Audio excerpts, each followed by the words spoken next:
Pemerintah itu sebenarnya punya power yang sangat luar biasa untuk make things happen and to make changes gitu menurut gua. Lu nggak bisa ngerjain sesuatu ketika lu nggak tahu rasa dari rakyat lu tuh sebenarnya gimana. Otoritas dan resource gua tuh nggak sebesar kalau misalnya gua di pemerintah. Rakyat ini bisa mencintai pemimpinnya kalau memang dia merasa dekat sama pemimpinnya. Seberapa optimis sih kita benar-benar bisa ngejar banyak ketertinggalan itu ke depan? Jadi ada 3.700-an lagi kampus yang sebenarnya sangat struggling nih, baik dari sisi resource ataupun dari sisi SDM. Sebenarnya apa emang nggak kelihatan, nggak ada, atau mungkin generasi yang di atas ini yang tadi lo bilang nggak mau ngasih trust ke teman-teman muda yang hebat ini gitu? AI itu jadi salah satu katalis pengembangan teknologi yang akan berdampak sangat signifikan ke depan.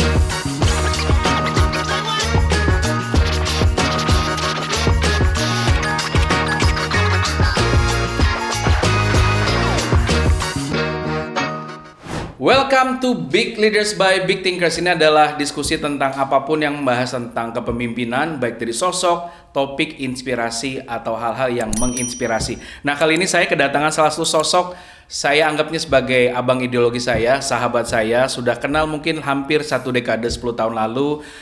Saya sebutnya beliau ini manusia multidimensi ya, karena mulai dari akademisi iya, profesional iya, lalu teknokrat iya, dan sekarang berlabuh sebagai birokrat, bertugas untuk hal-hal yang tentunya sangat signifikan, dan tentunya akan banyak obrolan yang dibahas dari sosok yang satu ini, lengkap banyak inspirasinya. Siapa lagi kalau bukan Mas Ahmad Aditya, PhD. Mas Adit, thank you sudah hadir di Big Leaders. Apa kabar Mas Adit? Kabar baik, Sehat? Mas Taufan. Terima kasih sudah diundang. Sama-sama, thank you banget udah ngeluangin waktu di sela-sela kesibukan. Ngurusin macam-macam gitu ya. Mungkin nanti kita akan kenalan sama Mas Adit, teman-teman Big Thinkers. Sebelum lebih jauh Mas Adit, gue tuh punya, mungkin saya atau gue lah sama-sama mix ya, campur ya. Mas, sebelum mulai ini ada trivia quiz ya. Jadi harus jawab pertanyaan. Ada 10 pertanyaan singkat. Ini sengaja nggak ada di brief ya, biar surprise ya. Jawabnya harus cepet gitu ya. Dan kalau bisa less than 2 second udah dijawab. Ada 10 pertanyaan ya. Oke, siap? Oke. Kalau spend weekend main game atau nonton film? Main game. Kalau zona nyaman kontribusi lebih di dalam negeri apa luar negeri? Dalam negeri. Kalau rapat pilih yang singkat atau panjang? Singkat. Kerja diem-diem atau kerja kelihatan? Kerja diam-diam. Lebih ke riset atau eksekusi? Eksekusi. Work from the office atau work from anywhere? Work from anywhere. Brief kerja tim pakai WA atau pakai Zoom? Pakai WA. Kalau marah, diem atau ngomel? Diem. Lu banget sih emang. Kopi, teh atau air putih? Air putih. Ah, ini yang terakhir. Lebih suka dipanggil birokrat apa teknokrat? Teknokrat. Itu honest questions ya. Yeah. Oke, thank you Mas Adit. Mas, mungkin teman-teman Big Leaders pengen kenal dulu sosok Mas Adit, walaupun mungkin mereka bisa follow akunnya Mas Adit ya, udah ngikutin keseharian. Tapi mungkin ceritain dong ke teman-teman Big Leaders siapa sosok Ahmad Aditya ini, mungkin dari timelinenya mulai dari kuliah dulu deh sampai ada di titik ini. Singkat aja Mas, silakan. Iya, makasih sekali lagi Bro Taufan udah diundang untuk hadir di podcast ini. Sebenarnya gue tuh punya background yang emang agak unik ya, karena gue ada di berbagai macam posisi sehingga membuat gue punya banyak perspektif tentang berbagai macam bidang itu. Pada saat gue kuliah, gue kebetulan kuliahnya S1-nya di Malang, kemudian gue lanjut S2. Jurusan? Teknik sipil. Teknik sipil, oke. Kemudian gue lanjut S2-nya di Jerman untuk bidang geologi laut. Kemudian S3-nya gue lanjut untuk bidang kelautan di Belanda. Jadi awalnya tuh gue nggak punya banyak aktivitas ya waktu SMA. Jadi SMP SMA tuh kerjanya belajar aja terus gitu. Sampai di satu titik pada saat kuliah di Malang, jauh dari mana-mana. Jadi dipaksa untuk mandiri. Dan waktu itu gue kepikiran kayaknya gue harus keluar dari comfort zone gue yang cuma belajar dan lain-lain. Akhirnya gue mulai terjun ke berbagai macam kegiatan, terjun ke berbagai macam organisasi, dan itu yang menurut gue akhirnya ngebentuk satu perspektif baru ya, bahwa ada hal lain yang harus dikerjakan selain belajar dan kuliah. Jadi IP gue pernah 3,6, kemudian semester berikutnya turun jadi 1,8 karena 3 jauh, bulan setengahnya loh itu. setengahnya karena 3 bulan nggak pernah kuliah. Waktu itu lagi ngerjain salah satu kegiatan kampus.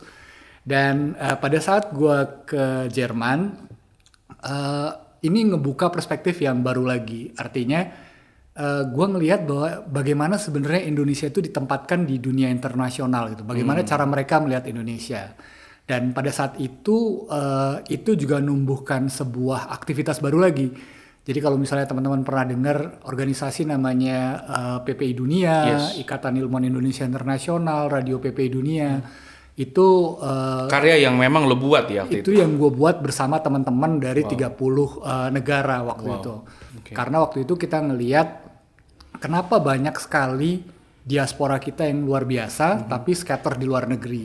Sedangkan diaspora negara lain itu sudah sangat terorganisir ya, sudah sangat terintegrasi gitu. Nah itu yang kemudian menumbuhkan satu perspektif baru waktu itu. Bagaimana sebenarnya kita ngelihat Indonesia di luar negeri. Ketika pulang ke Indonesia, jadi selama gue di luar negeri itu gue hampir 10 tahun, 11 tahun itu bekerja sebagai peneliti. Wow, researcher ya. Researcher, jadi pure kerjanya research. Walaupun kemudian ada berbagai macam aktivitas. Sampai S3 tuh terakhir? Sampai S3. Sampai kemudian, ini ada satu cerita menarik, tahun 2012, gue waktu itu termasuk jadi satu dari 3 orang yang dipilih oleh Netherlands Institute of Sea Research untuk mempresentasikan project gua ke putra mahkota kerajaan Belanda. Wow, tentang Namanya apa waktu itu? Kalau boleh tahu Alexander. tentang apa topiknya? Jadi Belanda ini kan agak unik ya. Dia itu adalah negara yang daratannya itu ada di bawah laut.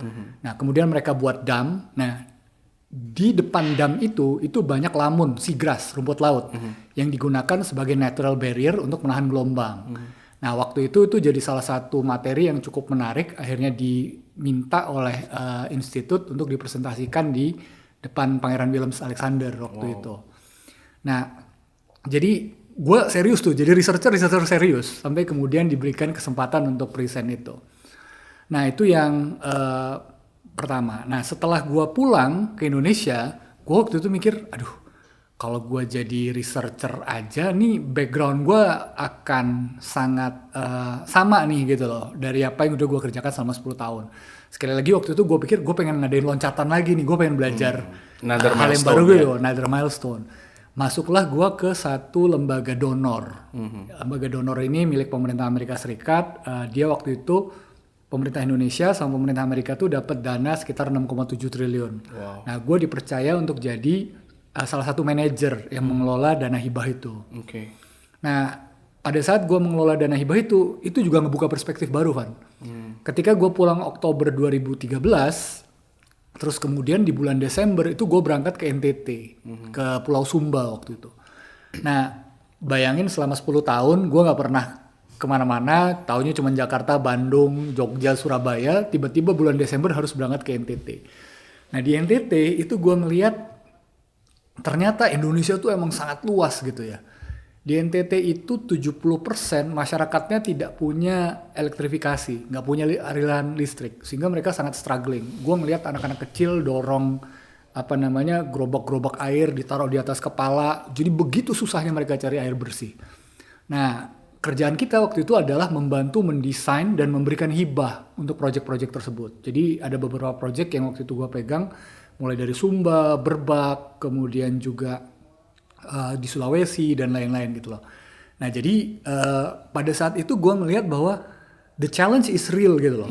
Ini yang pernah gue temuin sebelumnya ketika gue jadi researcher. Gue ngeliat langsung anak-anak itu di lapangan. Gue ngeliat langsung anak-anak itu terima kasih gitu pada saat kita turun ke sana karena at the end kita kayak providing something di sana.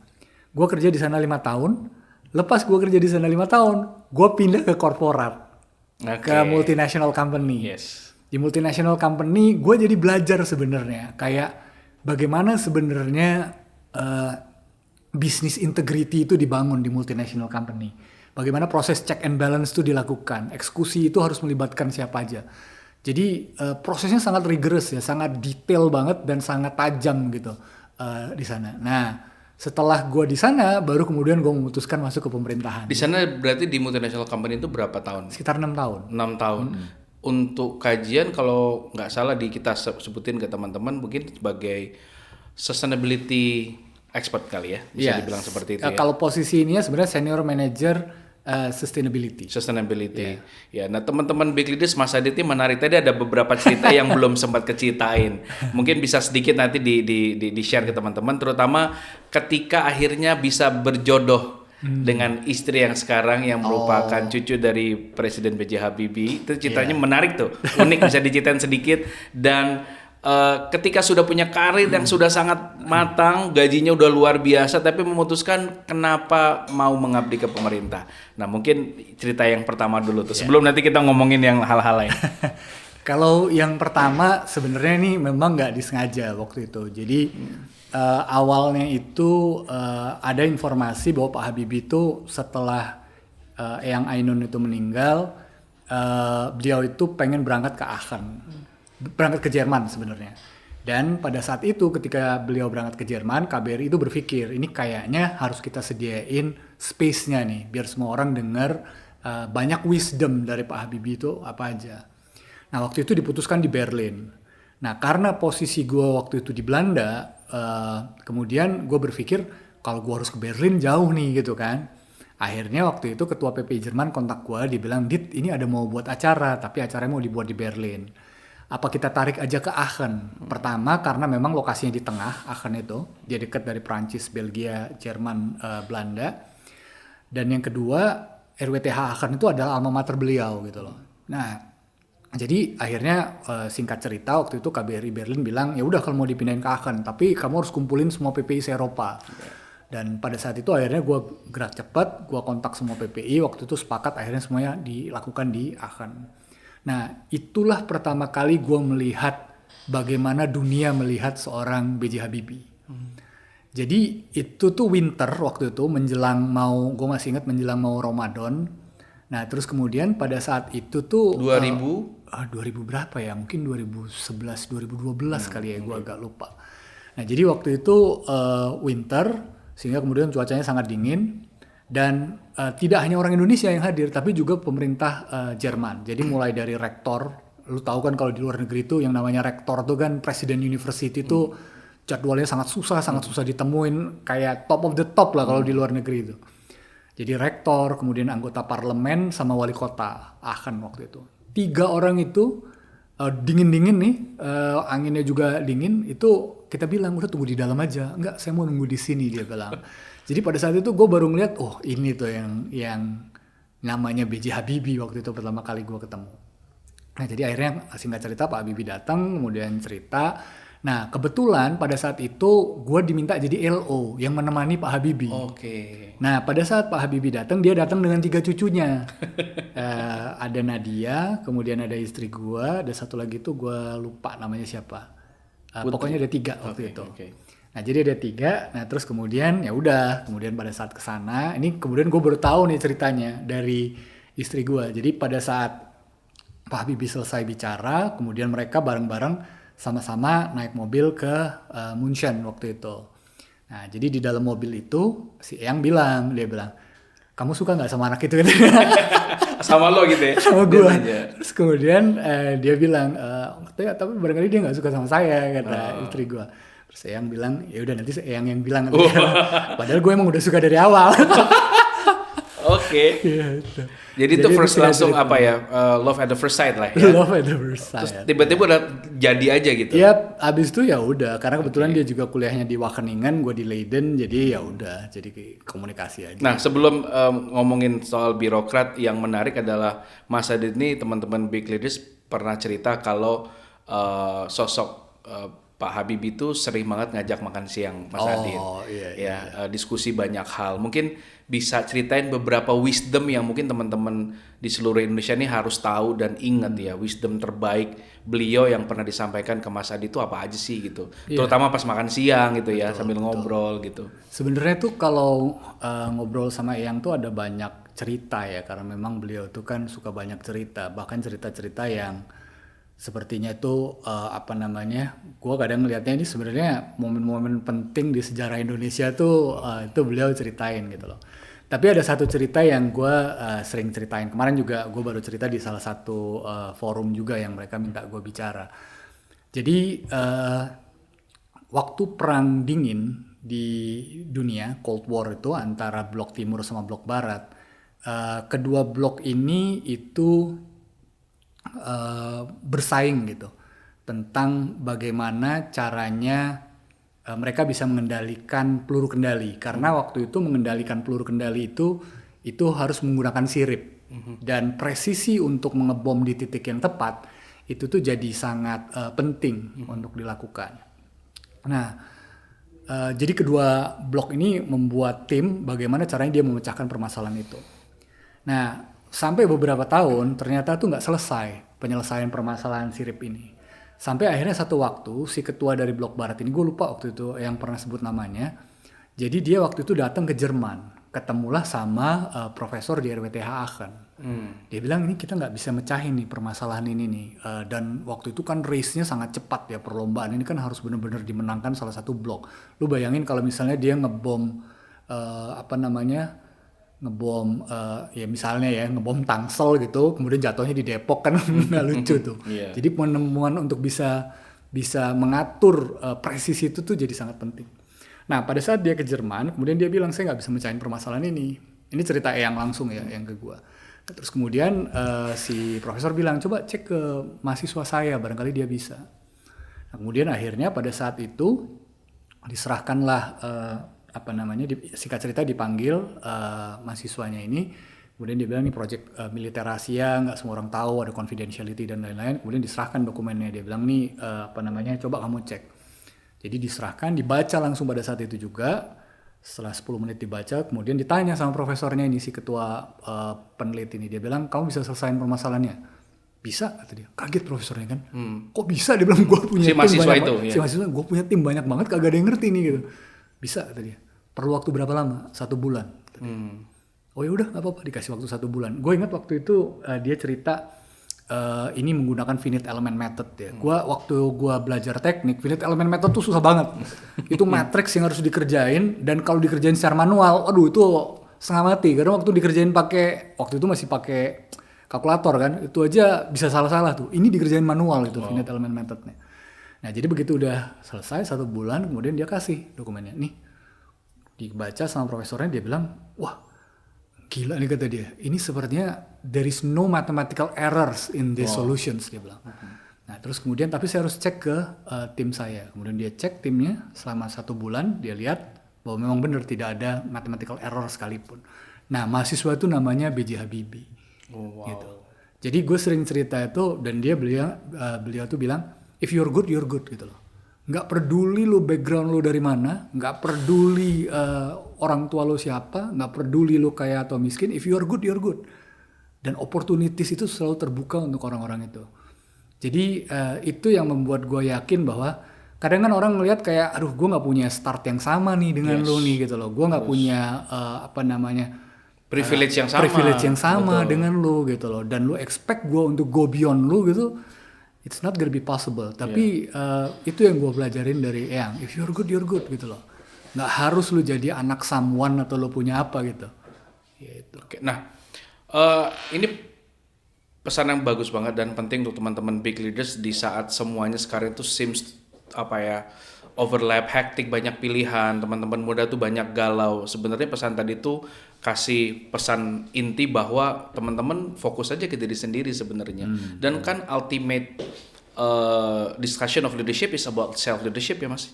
Kemampuan menguasai diri, memimpin diri gitu ya. When you shine from within, then you can give others lot of things gitu. Itu yang gue dapat dari sosok Pak Habibie itu tadi ya. Nah Mas Adit ngomongin ke birokrat, kan lu sempat cerita sama gue nih cukup lama juga waktu itu ya. Udah nyaman, wah udah enak banget lah gitu ya. Apa yang ngebuat akhirnya seorang Ahmad Aditya lompat akhirnya ke pemerintahan dan ada di posisi sekarang gitu ya? Kalau gue pertama prinsipnya kemanapun gue kerja, gue selalu ngelihat atasan gue nih. Atasan gue ini punya value yang sama nggak dengan gue? Karena kan susah Van, kalau value-nya beda, kemudian dia jadi atasan lo harus ngubah value lo kan. Dan ketika lo harus ngubah value lo, menurut gue lo jadi nggak orisinil lagi, lo jadi nggak otentik lagi gitu. Lo jadi kayak ya orang yang berubah aja gitu. Nah, pada saat gue memutuskan masuk ke pemerintahan, gue merasa setidaknya menurut gue ya, orang ini, atasan gue ini punya value yang sama dengan gue. Dan ketika dia punya value yang sama dengan gue enak kerjanya gitu loh. Gue bisa satu atmosfer sama dia gitu loh untuk ngobrol dan diskusi. Nah itu yang pertama, kenapa gue mutusin masuk pemerintahan. Yang kedua, gue ngeliat tuh, sekali lagi kan gue tuh datang dengan banyak perspektif ya. Gue pernah jadi wakil rektor, gue pernah jadi peneliti. Dan itu timelinenya barengan loh teman-teman. Jadi Mas Adit ini jadi wakil rektor, lalu jadi profesional, jadi ketua organisasi, macam-macam tuh timenya barengan. Gitu. Nah, jadi maksud gue tuh kan gue punya berbagai macam sudut pandang ya. Nah dari berbagai macam sudut pandang itu, gue lihat-lihat, ini pendapat gue pribadi juga, pemerintah itu sebenarnya punya power yang sangat luar biasa untuk make things happen and to make changes gitu menurut gue. Lu bayangin ya, kalau misalnya pemerintah memutuskan satu aturan itu apply untuk 280 juta orang. Jadi gue waktu itu berpikir, kalau gue di private sector atau gue di dunia-dunia yang lain gitu loh, gue ngeliat gue make impacts, gue help nolongin petani, gue nolongin UMKM, gue nolongin ini. Tapi otoritas dan resource gue tuh nggak sebesar kalau misalnya gue di pemerintah. Nah, jadi waktu itu gue berpikir kalau misalnya gue bisa masuk ke dalam sistem birokrasi yang kemudian gue bisa punya otoritas untuk membuat sesuatu perubahan yang lebih positif dan lebih besar, menurut gue itu menarik sih. Itu challenge tersendiri itu challenge tersendiri. Dan ketika gue masuk ke pemerintahan, ternyata memang ini makanya juga menurut gue tuh penting ya. Gue dulu tuh sering kesel banget kalau misalnya ada orang bilang, ya lu cobain deh masuk pemerintah gitu, biar lu lihat sendiri bahwa nggak segampang itu buat perubahan. Gue tuh kadang sering kesel denger jawaban kayak gitu tuh, karena menurut gue lu ada di posisi itu gitu. Makanya bisa ngomong kayak gitu ya. Harusnya lu yang ngerjain gitu loh. Nah tapi ketika gue masuk pemerintahan, ternyata memang bener Van. Bekerja di pemerintahan itu lu terikat dengan birokrasi, administrasi, dan peraturan yang lu nggak bisa ban. Karena kalau lu ban administrasi dan peraturan itu implikasinya luas tuh. Nah itu yang menurut gua jadi challenge tersendiri untuk pemerintah. Jadi kayak lu punya otoritas, tapi otoritas lu tuh terikat dengan aturan gitu loh. Lu nggak bisa semau-mau lu gitu loh. Nah itu yang menurut gua jadi challenge tersendiri ketika lu ada di pemerintahan. Nah ini kalau soal leadership Mas, dalam artian ini gue pengen tahu sebenarnya kalau lo diberi kewenangan untuk merubah satu kebiasaan pemimpin yang ada di Indonesia itu kira-kira apa sih Mas yang bisa progresif gitu ya, yang bisa kalau benang khusus tuh semuanya terlihat lebih clear, lebih baik, lalu kecemasan itu berkurang gitu ya. Mungkin dari kacamata yang ada di atas gitu. Apa itu kalau boleh tahu? Kebiasaan apa itu? Betul, ini menarik nih. Waktu gue baca briefnya, gue sempat mikir lama untuk jawaban ini ya. Tapi setelah gue ada di pemerintahan sekarang, gue ngeliat tuh ada satu kebiasaan yang menurut gue sangat penting untuk seorang pemimpin, setidaknya ketika dia bekerja di pemerintahan ya. Menurut gue tuh adalah empati. Merasa. Karena menurut gua ini nih penting banget. Lu nggak bisa ngerjain sesuatu ketika lu nggak tahu rasa dari rakyat lu tuh sebenarnya gimana gitu. Nah jadi menurut gua punya empati ini penting. Dan gimana caranya lu punya empati? Lu memang harus sering turun ke bawah gitu. Gua hampir 1 tahun ya sekarang kerja di pemerintahan dan gua ngelihat satu-satunya energi yang bisa lo dapat ketika lo kemudian pengen mengeksekusi program, memang ketika lo terjun ke masyarakat. Lo ngelihat langsung apa yang ada di masyarakat. Jadi gue kadang tuh kalau ngelihat perdebatan di sosmed itu, ya itu sosial media lah ya, yang kita juga nggak tahu nih siapa aja yang ada di sosial media itu. Tapi kalau lu pengen bener-bener dapet apa yang dirasain sama rakyat, ya lu memang harus turun ke bawah. Lu harus ngobrol sama mereka, lu harus makan bareng mereka, lu harus mau panas-panasan sama mereka gitu loh. Dan menurut gua tuh sebenarnya rakyat ini bisa mencintai pemimpinnya kalau memang dia merasa dekat sama pemimpinnya. Itu menurut gue. Dan lu gak bisa jadi pemimpin yang hebat kalau lu gak deket sama rakyat lu. Gitu. Itu menurut gue yang paling penting gitu loh. Nah, itu kalau konteks di negara. Kalau konteks di korporat gimana, Mas? Lu mendefinisikan ini in other dimension gitu di level korporat. Itu sama kayak gitu juga. Kalau gue rasa sama. Jadi gue selalu merasa tuh gini ya. Gue waktu di korporat juga gue ada beberapa staff gue juga yang juga bekerja bareng sama gue. Gue tuh kadang ngelihat pada saat lo as simple as lo ngasih deadline deh. Gue pokoknya pengen ada deadline ini. Tapi lo nggak tahu anaknya lagi sakit, lo nggak tahu dia lagi kesusahan masalah utang, dia nggak tahu lagi masalah ini. Tapi ketika lo bilang gue nggak mau tahu, pokoknya deadline-nya gini, make it happen gitu misalnya. Menurut gue itu jadi nggak wise juga gitu loh. Karena apa? Karena menurut gue kalau lo berlaku seperti itu, mungkin lo bisa jalan dan berhasil, tapi pasti nggak lama. Oke. Pasti nggak lama dan mereka nggak akan sepenuh respect, hati itu ya. dengan program itu. Jadi menurut gue tuh lo punya empati ke bawahan lo, ataupun lo punya empati ke staff lo, ataupun lo punya empati dalam konteks yang lebih besar ke rakyat tuh menurut gue penting banget ya. Karena if you put yourself in their shoes gitu loh, lo jadi tahu how to execute things gitu loh. Dan itu menurut gue sangat impactful. Oke. Gitu. Ya, setuju. Nah, Mas, yang menarik adalah everybody talking about SDM ya, sumber daya manusia. Ada yang bahas dari POV 2045, ada yang bahas dari perspektif harusnya istilahnya jangan bonus demografi, tapi potensi demografi aja karena belum tentu jadi bonus gitu ya. Nah, sebagai orang yang pernah ada di salah satu kementerian yang punya narasi besar terhadap pendidikan di bangsa ini, lalu punya karya juga di sana yang outstanding gitu ya. Mas Haditin menghubungkan ekosistem inovasi antara kampus dan industri, teman-teman Big Leaders, luar biasa. Platformnya namanya Kedereka ya, nggak apa-apa, sebut aja lah. Nah, Mas, ceritain lah mungkin dari hulu sampai hilir. Gue pengen dapat gambaran yang lengkap bagaimana potensi SDM ini, apa yang udah bagus, apa yang belum bagus, dan seberapa optimis sih kita benar-benar bisa ngejar banyak ketertinggalan itu ke depan. Iya. Sekali lagi gue baru dapat ini ketika gue bekerja di berbagai sektor ya. Pada saat gue kerja di korporat misalnya, waktu itu gue ditugaskan untuk membantu salah satu kelompok tani supaya dia ngerti soal sustainability. Jadi orang-orang ini adalah orang-orang yang sangat praktikal, tidak begitu tahu banyak soal apa itu sustainability, dan ini jadi challenge tersendiri waktu itu.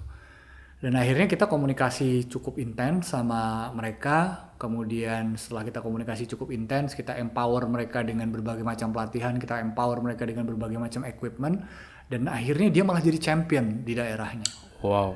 Orang-orang yang tadinya sangat sulit memahami isu sustainability, sekarang akhirnya dia mengajak 3.000 petani lain di wilayahnya untuk belajar soal sustainability. Itu pengalaman gue waktu gue di korporat. Berarti hitungannya community empowerment ya? Community empowerment.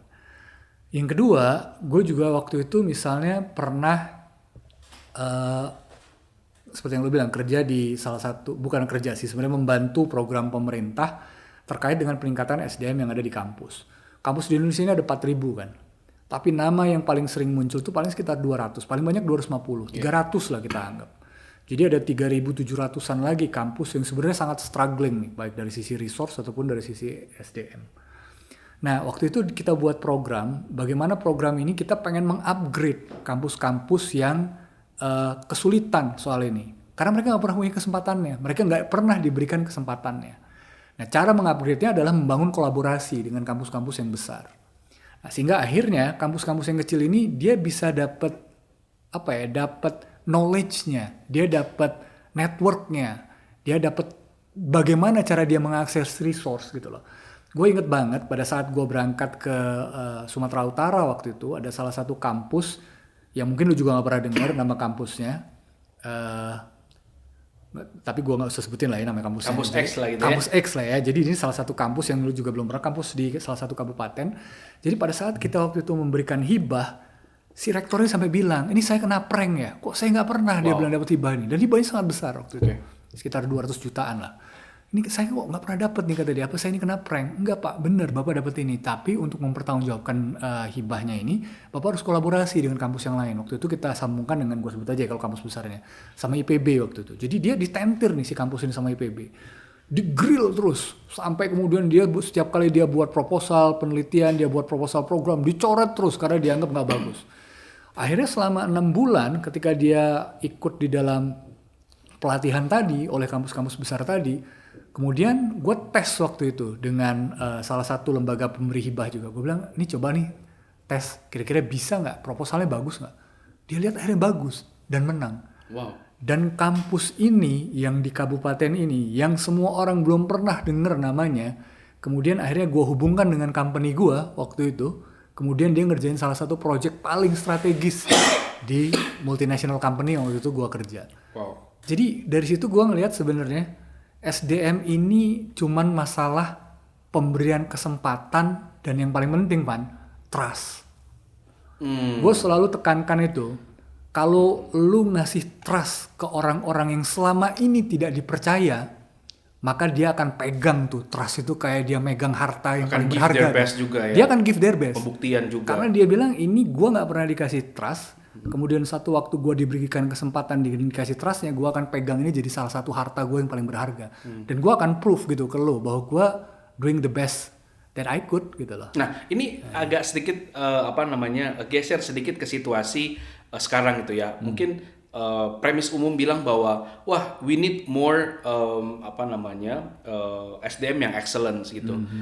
Sebenarnya apa emang nggak kelihatan, nggak ada, atau mungkin generasi yang di atas ini yang tadi lo bilang nggak mau ngasih trust ke teman-teman muda yang hebat ini gitu. Nah itu menarik tuh. Nah kalau lo ngelihatnya gimana mas sebenarnya? Kalau tadi kan konteks korporat ya, tapi kita ngeliat sekarang konteks umum lah ya.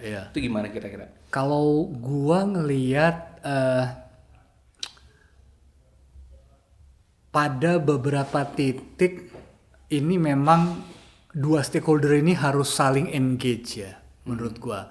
Lu juga nggak bisa kayak nunggu dengan santai tiba-tiba lu expect lu dapet trust gitu loh. Atau juga yang besar juga merasa kayak gue udah enjoy sama ekosistem yang ini, gue akan masuk di ekosistem yang ini aja gitu loh. Menurut gue lu memang harus sama-sama keluar gitu dari ruang silo lu masing-masing untuk kemudian lo berdialog tentang sesuatu yang lebih besar. Nah kalau dalam konteks yang lebih umum, gue ngelihat isunya itu bukan di masalah kesempatannya ya. Menurut gue ini penyakit kita dari dulu tuh kita nggak pernah ngebangun jembatan komunikasi yang bagus sih antar berbagai stakeholder. Sehingga kemudian kita merasa bahwa ekosistem yang kita bangun ini sudah cukup, sudah mature gitu loh. Sehingga kemudian lo nggak perlu bersusah payah untuk memperluas ekosistem itu lagi. Padahal menurut gue tuh there are a lot of people yang doing a lot of great things gitu, yang menurut gue harus dikasih kesempatan. Gue mau kasih contoh, satu ya. Jadi semenjak gue kerja di pemerintahan, gue satu hari itu bisa terima 4-5 tamu setiap hari, berbagai macam komunitas. Tadi sebelum berangkat ini gue juga ketemu lagi sama berbagai macam komunitas. Ada salah satu komunitas yang bergerak di bidang robotik. Gue tuh nggak pernah tahu soal robotik. Gue bahkan nggak pernah tahu ada persatuan robotik di Indonesia ini. Nah, tapi ketika kemudian gue dengerin apa yang mereka kerjakan, wah itu luar biasa, outstanding pasti. Keren banget. Mereka itu mau buat program untuk ngebantuin anak-anak SMA untuk belajar robotik dan mereka ngasih alat peraga robotiknya gratis ke 2000 sekolah. Wow. Itu menurut gue sudah gila. Berjalan berarti. Udah beberapa sekolah dikasih dan mereka itu untuk satu sekolah hanya narik uang untuk bayar pelatihan tuh 1 juta. Bayangin loh, satu bulan satu sekolah 1 juta. Gue bilang ini apa cukup pak bapak ini? Kami ikhlas saja pak kata dia. Yang penting banyak anak yang bisa belajar soal robotik. Itu kan gila Van. Gue orang kelautan dulu ngurus soal sustainability. Gue di dunia pendidikan, gue mana tahu soal robotik-robotikan. Tiba-tiba gue ketemu dengan komunitas yang menurut gue ini keren banget komunitas ini, dan dia ikhlas lillahi ta'ala. Gue pikir ini gila juga nih ada orang-orang kayak gini. Jadi menurut gue sih sebenarnya, dan akhirnya waktu itu ya udah kita kasih kesempatan, kita kasih potensial resource yang bisa kita gerakin, sehingga kemudian dia programnya bisa jadi tumbuh kembang lebih besar gitu loh.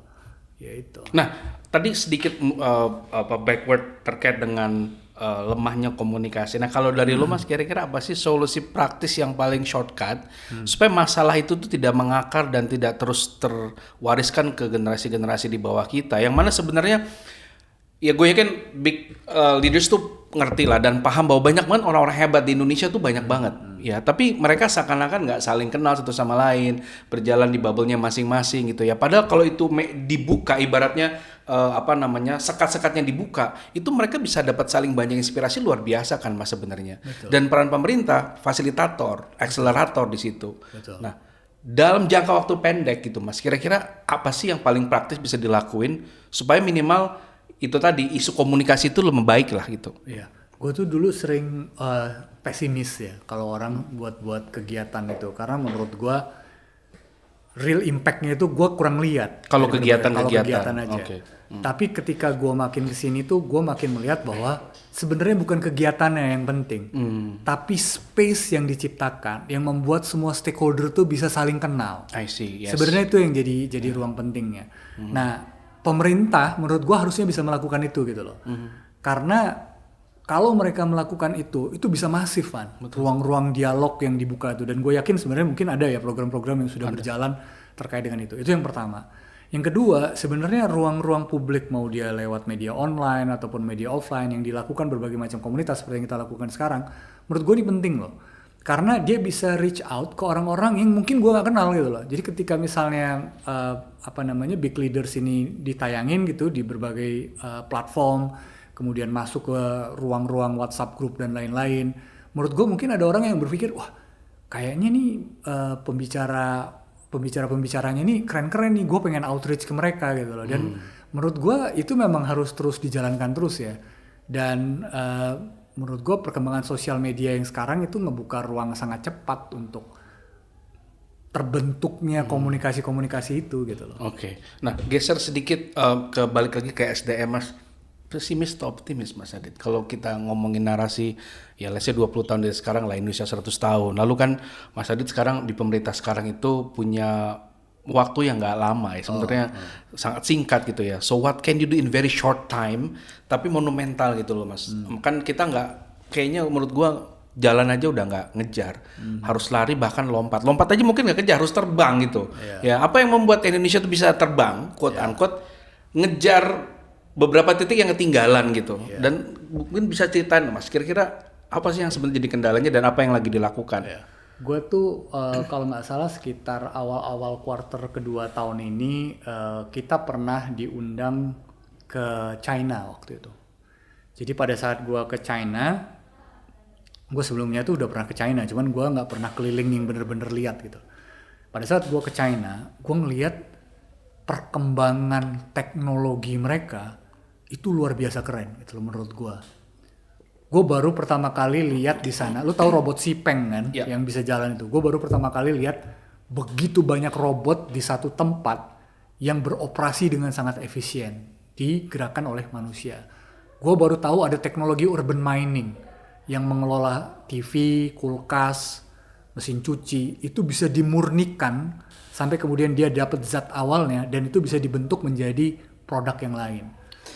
Nah, terus kemudian dari sana gue ngelihat gitu loh, betapa SDM itu sangat efektif dan bekerja dengan baik ketika dia menemukan teknologi yang tepat. Nah, balik lagi ke pertanyaan lo, lalu gue mempotret itu dalam kacamata di Indonesia. Jadi gue ngelihat sebenarnya, makanya gue tuh sangat sangat entusiastik kalau ngomongin soal sains dan teknologi, karena menurut gue nggak ada cara lain untuk ningkatin SDM lo kecuali kemudian lo ngembangin sains sama teknologi lo. Orang udah bicara AI sekarang. Jadi kan orang bicara AI ini apa sih? Kok semua orang pada bicara AI gitu loh. Apa fungsinya AI ini ke depan itu? Dan gue ngelihat AI itu jadi salah satu katalis pengembangan teknologi yang akan berdampak sangat signifikan ke depan. Ada salah satu buku yang gue baca, kalau nggak salah tulisannya James Rayner. Dia akan bilang di tahun 2040 itu AI akan menggantikan 40% dari pekerjaan basic yang dikerjakan oleh manusia. Lu lihat efektif itu. Udah kelihatan. Dan udah kelihatan. Jadi lu nggak punya pilihan lain kecuali kemudian lu up to date dengan teknologi-teknologi yang berkembang dan ke depan akan semakin berkembang. Itu satu-satunya cara untuk ningkatin SDM kita. Gitu menurut gua. Jalur STEM ya, science, teknologi, engineering and mathematics itu tadi. Dan SDM kita kan gak kalah hebat mas, bisa mereka mas kan. Kalau gue melihat anak-anak ini luar biasa banget ya. Gue kemarin bantuin ada program pelatihan AI untuk 50.000 santri. Bayangin, santri 50.000 belajar AI. Dan pada saat gue lihat program pelatihannya, gue lihat ini keren banget loh. Lu bayangin, santri kemudian punya kemampuan teknologi yang luar biasa, itu kan keren banget. Udah dia punya standar etik yang bagus dengan dia jadi santri, ditambah lagi dia punya kemampuan teknologi yang bagus. Itu kan menurut gua katalis banget tuh buat pembangunan kita ke depan gitu loh. Ya, setuju banget. Mudah-mudahan ini juga mulai kelihatan ya, banyak-banyak program-program mulai dari sekolah ya, sekolah lalu SMA, SMK sekarang, kampus-kampus sudah memang project based learning, lalu kesadaran mereka untuk ketajaman STEM itu udah mulai kelihatan ya. Dan itu sebenarnya kan bukan kerja singkat ya Mas Adit ya. It's a longitudinal process, it's a decade process. Yang mudah-mudahan 10 tahun tuh udah mulai kelihatan lah gitu ya.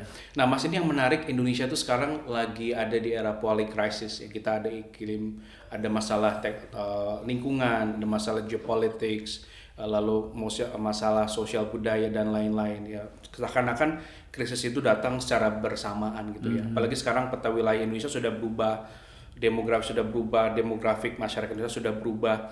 Nah, gue pengen tahu sebenarnya dari karir lo sebagai akademisi, profesional, birokrat, teknokrat, peran mana yang paling ngebentuk lo untuk melihat Indonesia saat ini gitu ya. Dan banyak teman-teman kita, adik-adik kita bertanya, aku nih habis kuliah itu sebenarnya karir terbaik apa sih yang aku ambil di situasi sekarang. Nah, mungkin bisa sharing best practice lo Mas, supaya teman-teman ini bisa lebih tahu positioningnya gitu. Iya. Kalau ditanya dari berbagai macam tadi itu yang mana yang paling ngebentuk perspektif gue, terus terang pada saat gue kerja di pemerintah. Karena menurut gue ketika lo ada di pemerintah, satu, lo punya luxury untuk melihat berbagai macam stakeholder. Karena sebagai pemerintah lo harus engage sama semua stakeholder kan. Kalau gue waktu itu di bisnis, gue tidak punya keharusan untuk berdialog dengan dunia akademik misalnya. Jadi itu bukan sesuatu yang mandatory. Ketika gue di dunia akademik misalnya, gue nggak punya mandatory nih untuk kemudian gue engage dengan civil society misalnya, gitu. Atau begitu juga dengan yang lain. Tapi ketika lu sebagai pemerintah, lu harus engage sama semuanya. Lu suka nggak suka, lu mau nggak mau, itu tugas lu untuk engage sama semua stakeholder. Jadi, nah pada saat lu menempatkan diri lu harus lu kemudian engage dengan semua stakeholder, menurut gua itu ngebuka perspektif baru. Membuka perspektif baru itu dalam artian pemerintah itu tidak punya satu formula yang firm untuk kemudian dia masuk ke semua stakeholder tadi. Dia harus punya berbagai macam formula yang cocok dengan berbagai macam stakeholder. Lu bayangin, stakeholder bisnis aja banyak banget gitu loh. Lu nggak bisa bilang harus begini caranya, nggak bisa. Dan lu harus punya berbagai macam strateginya. Dan itu yang ngebentuk perspektif gue untuk ngelihat bahwa oh ini nggak bisa. Untuk satu isu dia harus punya tailor programnya sendiri gitu. Dia harus punya urgency programnya sendiri gitu loh. Dan itu menurut gue ngebuka perspektif banget. Nah kalau balik ke pertanyaan lo, terus kemudian kalau misalnya orang ke depan ini nanti dia bagusnya di sektor apa gitu kan, di bidang yang mana? Kalau menurut gue itu pilihan personal ya. Pilihan personal yang lo harus cari sendiri, yang lo harus nemuin sendiri, dan itu jadi passion lo. Iya, karena dulu tuh kan eranya startup founder semuanya mau jadi startup founder gitu kan. Eranya mau jadi banker semuanya mau jadi banker gitu. Nah di situasi yang sangat sangat eksponensial dan market karir itu semakin niche ya, semakin tipis-tipis gitu ya, banyak karir-karir baru gitu. Nasihat terbaik apa yang lo bisa kasih ke teman-teman fresh graduate Mas? Kan Mas Adit juga fokus di mantan ketua PP dunia lah, koordinator bukan ketua ya, seluruh dunia. Dan lo bersinggungan sama ribuan diaspora di seluruh dunia. Nah di konteks sekarang, nasihat terbaik apa yang Mas Adit bisa sampaikan ke mereka Mas? Kalau menurut gue sih pertama lu mesti ngerjain apa yang lu suka gitu. Itu penting. Yes. Ini ada ini juga kemarin gue sampein juga. Jadi waktu makan siang tuh yang pernah ngasih gue 2 nasihat. Gue juga pernah cerita ke lu kan. Jadi yang pertama waktu itu dia bilang, Adit, hidup itu akan selalu naik turun naik turun naik turun. Itu wajar dia bilang, karena itulah hidup gitu loh. Yang susah itu adalah ketika hidup lu naik terus dan ketika turun lu bingung mau ngapain kata dia. Jadi yang paling penting itu adalah ketika lu ngerjain yang lu suka dan hidup lu itu naik turun, lu akan keep pushing forward. Wow, nice. Tapi kalau misalnya lu ngerjain bukan sesuatu yang lu suka, ada masanya mungkin ketika lu turun, ya udahlah. Mungkin emang cuma segini gitu loh. Tapi ketika lu suka dan lu passionate dan lu tahu bahwa akan ada titiknya lu naik dan akan ada titiknya lu turun, ya lu akan keep moving forward gitu. Nah, yang lu suka apa, Mas? Apa yang gue tadi lupa nanya itu. Itu saya pertanyaan paling fundamental ya. Your values lu sebenarnya apa yang menjadi interest lu selama itu apa hingga di titik itu apa? Kalau gue nggak tahu ya, gue tuh selalu menemukan kesenangan pada saat gue ngerjain sesuatu yang gue bisa lihat itu ningkatin quality life dari orang lain. Oke. Dulu Van, gue tuh waktu tahun 2013 ketika gue pulang ke Indonesia, setelah gue lama jadi peneliti, gue tuh dapat pekerjaan yang sangat unik sebenarnya. Apa itu?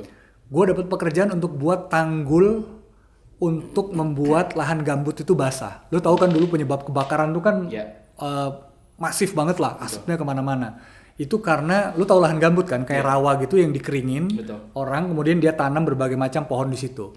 Karena dia dikeringin, jadi si tanah ini rentan terbakar. Jadi ketika gue pulang, gue punya pekerjaan tuh sangat unik. Gue harus buat salah satunya ya dari pekerjaan gue, ketika gue kerja di lembaga donor ini. Gue mesti buat tanggul sehingga ketika airnya itu kena tanggul gue, dia basahin tuh lahannya itu, sehingga dia nggak mudah terbakar. Gue buat waktu itu mungkin sekitar, gue nggak tahu lah, sekitar 800 sampai 1000 tanggul. Ya. Ukurannya macam-macam, ada yang 1 meter sampai ada yang ukurannya 20 meter. Jadi tanggul itu dibuat dengan berbagai macam metode. Ada yang lu pakai tanah aja, ada yang lu pakai kayu, macam-macam lah skema tanggulnya itu. Dulu waktu gue dapet pekerjaan itu pertama kali, gue pikir gue ngapain ya, kok ngebuat tanggul. Gue dokter dari Belanda, belajar kelautan, tiba-tiba gue ngerjain buat tanggul. Nah, tapi pada saat kemudian gue turun ke masyarakat, gue ngobrol langsung sama mereka, gue ngerasain gimana mereka harus nyerap asap ketika kebakar. Gue ngeliat ketika anak-anak tuh matanya merah, dan kemudian langit itu jadi ungu, Van. Gue bilang, jadi langit jadi ungu nih gitu loh. Pada saat itu gue tahu bahwa I'm doing something impactful gitu. I'm doing something yang kemudian dan akhirnya gue nemukan joy, Van, di dalam kerjaan itu. Gue jadi suka gitu sama apa yang gue kerjain. Dan menurut gue tuh jadi sangat menarik tuh. Ya, jadi you feel very proud that you have become part of something big gitu ya. Betul. Dari perjuangan besar, dan ini ternyata fasenya berulang kan. Betul. Ada satu momentum di birokrat dan mudah-mudahan lu bisa bikin banyak hal lah masuk ke depan. Nah, gue tadi tertarik ketika trivia itu kan lu ada satu pertanyaan yang kepemimpinan yang jauh dari sorotan. Lu lebih nyaman kerja sunyi lah gitu ya. Mungkin lu bisa kasih makna, Mas, kepemimpinan ketika nggak ada panggung tuh gimana sih? Nggak ada panggung, nggak ada tepuk tangan, sepi gitu ya. Dan gue ya ngelihat lu tuh ada di situ sebenarnya. Lu tuh ngelakuin banyak hal, you doing lot of big things, tapi lu nggak selalu dan bahkan hampir nggak kelihatan di panggung, gitu. Itu memang sesuatu yang lu nikmatin, atau memang by design-nya seperti itu? Ataupun mungkin ada pesan tertentu nih untuk teman-teman di luar sana yang craving for spotlight, memaknai kepemimpinan itu you have to be seen. Padahal kan sebenarnya you don't have to be seen sebenarnya kan, nggak harus selalu kelihatan gitu. Nah, mungkin lu kasih perspektif dong tentang ini karena lu menarik kita dibahas itu. Karena gue tuh sebenarnya gini, Van, gue tuh kadang ketemu dengan banyak orang yang mengerjakan hal-hal jauh lebih hebat gitu dari apa yang gue kerjain, dan mereka diem-diem. Misalnya kayak ini ya, yang baru-baru ini kayak bencana alam ini.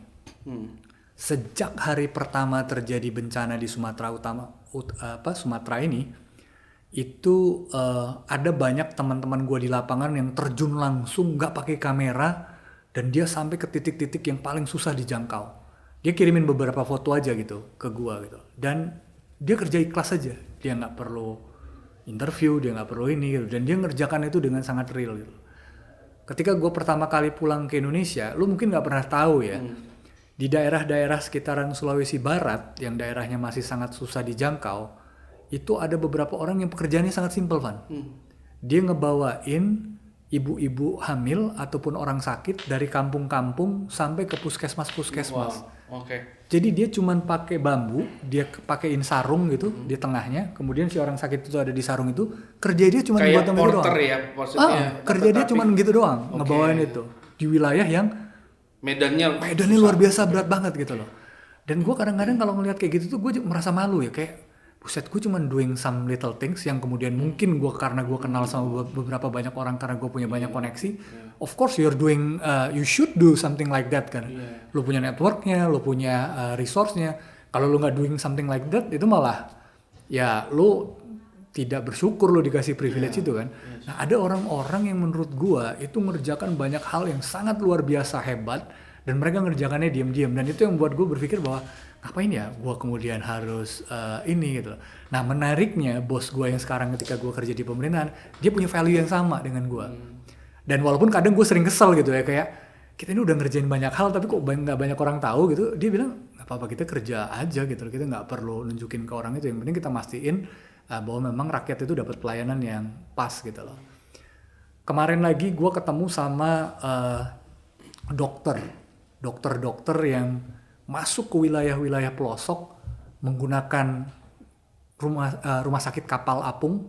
Dia masuk ke wilayah-wilayah pelosok, dia ngasih pengobatan gratis yang mungkin orang semua nggak tahu kan. Ribuan orang-orang yang sudah dapat manfaat dari mereka-mereka ini. dari kapal apung itu. Dari si dokter-dokter yang bekerja di sana. Wow. Jadi gue tuh kadang lihat unsung heroes ini, pahlawan-pahlawan yang nggak pernah didengar ini, itu udah doing many great things gitu loh. Yang menurut gue ya kalau mereka aja ngerjainnya ikhlas diam-diam, ya kenapa kita juga harus rame-rame gitu kan? Ya itu. Wah, ini statement yang bikin kita banyak merenung dan berpikir ya teman-teman. Ini sebenarnya esensi big leaders itu bukan soal sosok ya, tapi soal values. Dan apa yang Tapi ini disampaikan- pilihan ya, maksud gue pilihan dalam artian mungkin juga ada orang yang berpikir kayak gue perlu nih masuk ke ruang-ruang publik untuk menceritakan apa yang gue kerjain dengan niatan supaya kemudian mungkin bukan karena dia mau dapat praise atau pujian atau apa ya, tapi dia pengen ayo dong kita kolaborasi lebih besar lagi nih. Iya, Gua karena jadi vehicle sebenarnya nih. kalau kita lihat dari beberapa POV itu sebenarnya menjadi wajar. Contoh, kalau dulu kan kita ada prinsip kalau tangan kanan ngasih, tangan kiri jangan harus tahu, ya kan? Itu kan nilai sebenarnya yang baik bahwa kalau kita melakukan suatu kebaikan, jangan seakan-akan kebaikan itu dijadikan kesombongan. Tapi zaman ini sekarang sudah berubah kan, Mas, bahwa ketika kita memberi ada satu niatan gimana caranya mengajak orang untuk sama-sama ikut memberi gitu. Betul, Ya kan? betul. Jadi to expand the behavior, to expand the kindness gitu ya. Nah, tapi itu tadi banyak yang mungkin secara pemaknaan praktikalnya tidak dengan values yang seperti itu, sehingga orang tuh kadang-kadang menilainya dari sudut pandang yang lain. Nah, terjadilah yang namanya war of perception di situ, ya kan? Apalagi kita di era post-truth sekarang.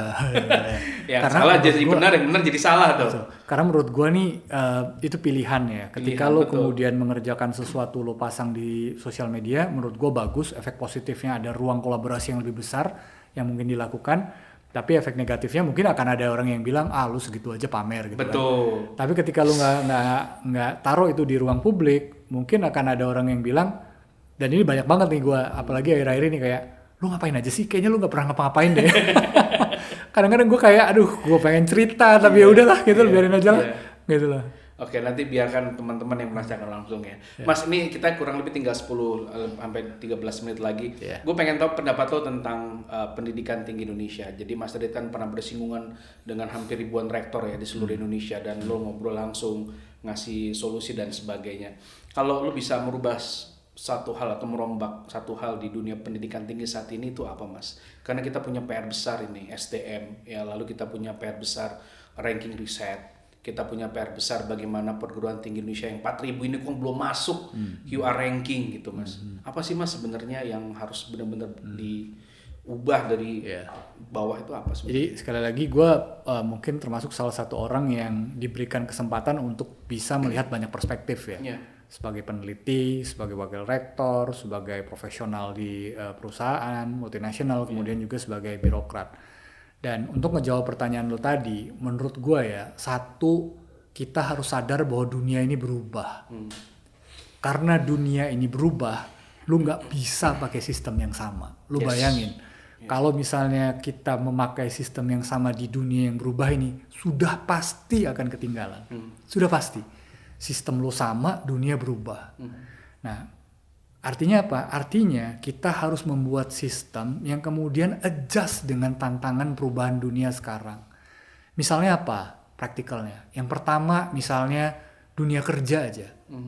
Dunia kerja ini sekarang kita udah nggak lagi melihat lu kuliahnya di bidang apa, kampus lu dari mana. Udah nggak linear sekarang. Udah nggak linear sekarang gitu loh. Jadi ketika lu mau masuk ke dunia kerja, mereka akan sangat praktikal melihat lu punya skill apa, lu punya pengalaman apa gitu loh. Yang kemudian lu bisa dengan up to speed ketika lu masuk ke perusahaan gua, lu harus punya skill-skill yang gue butuhkan.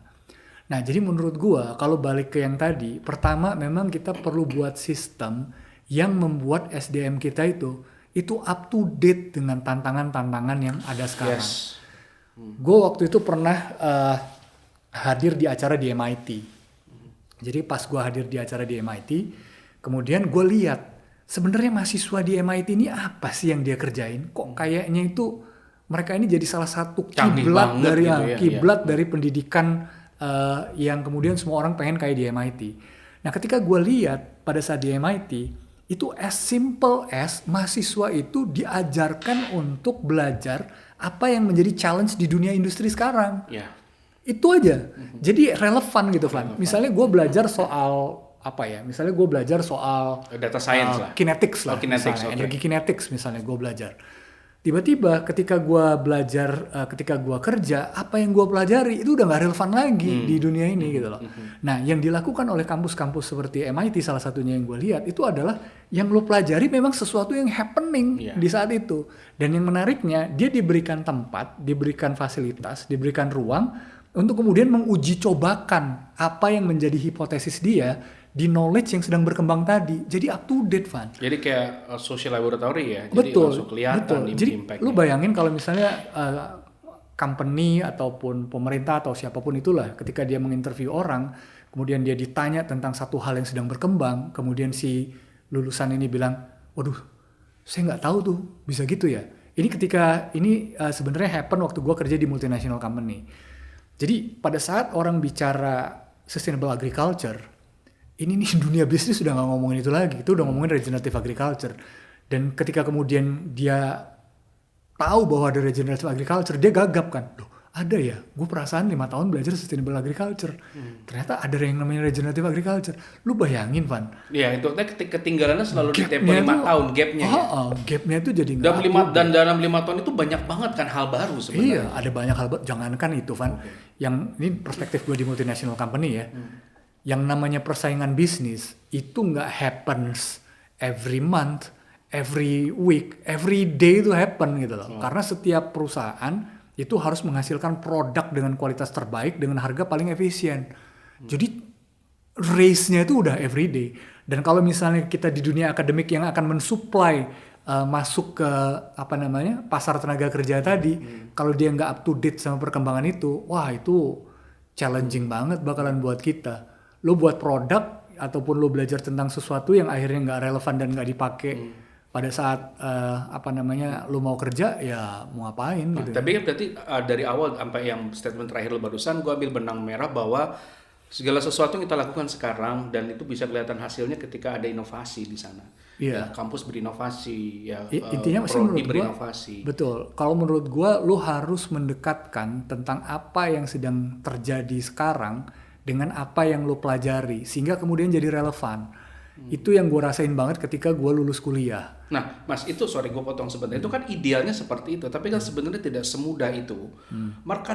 Merekatkan industri dan kampus, ya kan. Ada strategi yang mungkin dari lo bisa sampaikan yang mungkin didengar oleh industri, oleh kampus ya, supaya kolaborasi itu benar-benar terjadi gitu loh. Tidak hanya ada di atas kertas MOU, tapi setelah itu nggak ada follow up gitu.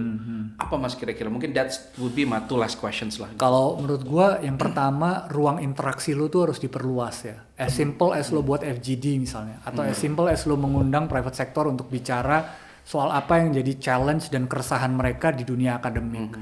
Itu menurut gua ruang yang paling simple ya. Artinya kalaupun tidak ada ruang kolaborasi, lo ngerti, oh ternyata gue mesti upgrade nih apa yang gue pelajari selama ini sehingga kemudian gue bisa jadi relevan dengan perkembangan ke depan. Itu yang menurut gue ya yang jadi penting. Yang kedua memang mau nggak mau menurut gue kita tuh harus banyak ruang prakteknya sih ketimbang ruang belajar textbooksnya. Textbook sudah selesai. Udah selesai. Karena menurut gue faktanya ketika lo masuk ke dunia kerja ataupun lo masuk ke market tenaga kerja, yang paling penting itu adalah skill lo akhirnya. Lu bisa bayangin Van, kalau misalnya gue ketemu anak IPK 4,0 misalnya, tapi ketika gue ngerjain sesuatu yang simpel dia nggak relevan. Sama gue ketemu anak yang IPK-nya mungkin cuma 2,5, tapi dia ngerti persis apa yang mesti dikerjain. Dia ngerti gimana caranya menyelesaikan permasalahan di lapangan. Gue gak perlu 4,0 nih kan Van, gue perlu yang 2,5 nya tapi dia punya skill yang gue butuhin ya. Iya kan? Gitu. Makanya sekarang banyak perusahaan yang prinsipnya hiring based skill ya, hire berbasis skills gitu ya. Dan makanya teman-teman SMK sekarang juga lagi didorong gitu ya. Dan menurut gue tuh terkadang ini apa ya, ruang komunikasi, bagaimana lo memanage, itu jadi sangat penting menurut gue. Karena misalnya lah ya, gue pernah punya satu intern yang sangat bagus secara akademik, tapi kemudian sangat sulit gitu ketika dia harus berdialog dengan external parties gitu, dengan external stakeholders. Dia kayak bingung, ini gue mesti ngapain sih, gue mesti catat, apa gue mesti apa gitu loh. Tapi kemudian gue juga punya intern yang, ini emang dia bukan dari kampus yang ini, dia bukan dari kampus yang besar, tapi skill engagementnya, skill eksekusi di lapangan itu keren banget. Sekarang dia kerja di Australia. Lu mungkin gak pernah denger kampusnya, tapi karena dia punya skill itu, dia kerja di Australia kan. Tuh teman-teman dengar ya, skills itu akan merubah dan nasib kerja di Australia itu ya. bukan sebagai blue collar ya, bener-bener ada di salah satu top perusahaan yang ada di Australia-nya. Gue bilang kampret hebat juga nih anak gulangnya gitu. Dan bayangin kita punya berapa potensi jutaan adik-adik yang punya mungkin pattern yang sama ngulang itu ya Mas. Terakhir mungkin Mas dari gua adalah kita mau ngomong masa depan Indonesia yang bukan hanya sekedar slogan, tapi sebenarnya apa yang membuat lo tuh genuinely optimistic, bukan normatif lah. Kalau Indonesia tuh sebenarnya bisa kok gitu, ya kan? Dan apa nasihat lo dan pesan lo untuk teman-teman yang sekarang lagi berjuang, terutama mungkin di pemerintah, antara idealisme dan norma-norma yang membuat teman-teman kita tuh belum bisa all out lah gitu. Silakan Mas, give your best answer Mas. Kalau gue ngelihat itu gini ya, gue ngelihat di Indonesia ini masih banyak orang-orang baik yang berjuang dengan ikhlas sepenuh hati. Itu yang selalu membuat gue optimis tuh. Soal Indonesia ke depan. Gue kebetulan punya kesempatan ikut ketika gue ikut dalam kunjungan-kunjungan resmi. Gue ketemu langsung dengan banyak masyarakat yang kemudian gue mendengar langsung mimpi dari para ibu-ibu, orang tua tentang anak-anaknya gitu loh. Jadi ketika mereka cerita bahwa gue pengen punya anak yang bisa sekolah sampai setinggi-tingginya, gue pengen punya anak, gue punya kehidupan yang lebih baik dari gue pengen punya anak yang kemudian berbakti untuk bangsa dan negaranya. Menurut gue mimpi dan harapan ibu-ibu se-Indonesia ini yang setidaknya yang gue temuin ya, yang di-nurture dan ditularkan ke anak-anaknya, itu menurut gue masa depan kita masih sangat bagus gitu. Mungkin gue bias kali ya, karena gue ketemu dengan ibu-ibu yang menurut gue tuh dia sangat mencintai anak-anaknya dan pengen anak-anaknya itu bisa ngubah bangsa ini jadi lebih baik ke depan. Dan itu men-shifting lah apa yang selama ini gue lihat di sosial media ya. Kalau sosial media ini kan kayaknya semuanya tuh kayak serba buram gitu loh. Kayak kita tuh kayak ada di ujung jalan yang gelap banget gitu loh. Tapi ketika gue turun ke lapangan, gue berdialog langsung dengan banyak orang, gue berdialog langsung dan gue denger langsung harapan sama mimpi-mimpi banyak orang ini, yang harapan dan mimpi dia itu dia tularkan ke anak-anaknya, menurut gue tuh energi positif yang buat gue masih sangat Iya. optimis. Iya, itu. Negara ini masih akan terus melahirkan pahlawan-pahlawan di masa depan gitu loh. Ya, jadi imajinasi kolektif ibu-ibu, harapan kolektif diterjemahkan menjadi imajinasi kolektif anak-anak yang mimpinya nggak hanya sekedar yang ada di lingkungan terdekat lah gitu ya, tapi lebih besar lagi ke depannya gitu ya. Mas, very last questions, pesan lo, terakhir, aku baru ingat. Pesan lo untuk para leader saat ini di Indonesia apa? Pesan terbaik, dimanapun, yang di pemerintah, di profesional atau apapun. Pesan buat apa? Semua pemimpin, Semua all pemimpin. the leaders, apapun itu, supaya mereka bisa menjadi pemimpin yang lebih baik. Ya, kalau gue balik lagi tadi ya, kalau ada quality yang menurut gue harus dimiliki oleh seorang leaders itu adalah empati. Sama kayak tadi, berarti empati ya. Karena menurut gue kemampuan pemimpin untuk mendengar tuh penting banget gitu loh. Kemampuan pemimpin untuk punya empati, melihat apa yang terjadi di rakyatnya, apa yang terjadi di karyawannya, apa yang terjadi di organisasinya, itu sangat penting untuk dia menentukan langkah dia ke depan. Lu bisa bayangin kalau misalnya pemimpin membuat sesuatu yang ternyata tuh bukan itu yang diinginkan oleh anggotanya, bukan itu yang diinginkan oleh staffnya. Menurut gue tuh itu yang jadi challenge tuh. Yang kedua, menurut gue selain punya empati, tugas pemimpin tuh emang memimpin. Kan kalau bahasa Belandanya lead is lead. Jadi memimpin tuh adalah beban gitu loh.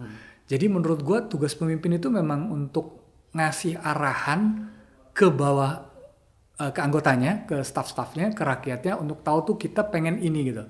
Ada satu cerita nih ya yang gue juga sering ceritain tuh, ada di gue lupa bukunya, tapi bukunya Napoleon.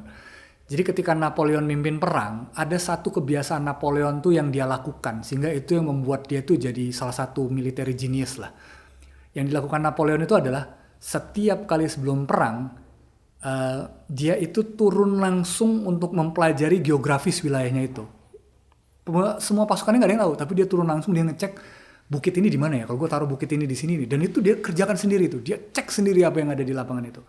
Nah pada saat kemudian dia ada rapat dengan para jenderalnya, dia biarkan semua jenderalnya ngomong. Dia biarkan semua jenderalnya dia ngomong itu untuk merevise apa yang ada di kepala dia. Jadi dia memvalidasi strategi dia ketika dia mendengarkan apa yang disampaikan sama semua jenderalnya. Terkadang dia nggak bisa muasin semua pihak. Lu bayangin orang sebanyak itu nggak bisa semuanya setuju sama dia.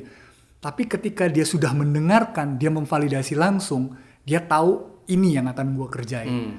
Dan itu yang dikerjain sama semua pemimpin. You name it lah. Steve Jobs. Steve Jobs itu dia dengerin, lu maunya apa? Tapi ketika dia sudah dengerin semuanya semuanya udah gue dengerin, ini yang kita putusin. Itu juga yang dilakukan sama Jeff Bezos. Ketika dia ngebangun Amazon pertama kali. Dia dengerin semuanya, tapi dia udah tahu ini arah mau dibawa kemana gitu. Dan tugas pemimpin itu kan juga bukan jualan es krim yang kayak ya pokoknya asal lo happy gue happy deh, asal lo happy gue aman gitu loh. Tapi taking bold action yang kadang mungkin nggak semua orang setuju gitu. Very true. Pertama tadi setting visi, ngerti substansi, dan akhirnya bisa kasih inspirasi. Oke, Big Leaders itu adalah obrolan yang luar biasa, dalam banget, daging banget, dan banyak hal yang teman-teman bisa pelajari, teman-teman Big Leaders bisa pelajari. Kalau mau tahu lebih dekat sosok Mas Adit, follow aja Instagramnya ya. Oke, Instagramnya ada di Instagram saya. Oke, Mas Adit, thank you banget for your time. Mudah-mudahan apa yang dilakukan ke depan itu bisa memberikan lebih banyak dampak. Sehat terus gitu ya, semangat terus, dan thank you so much. Ya, terima kasih Mas.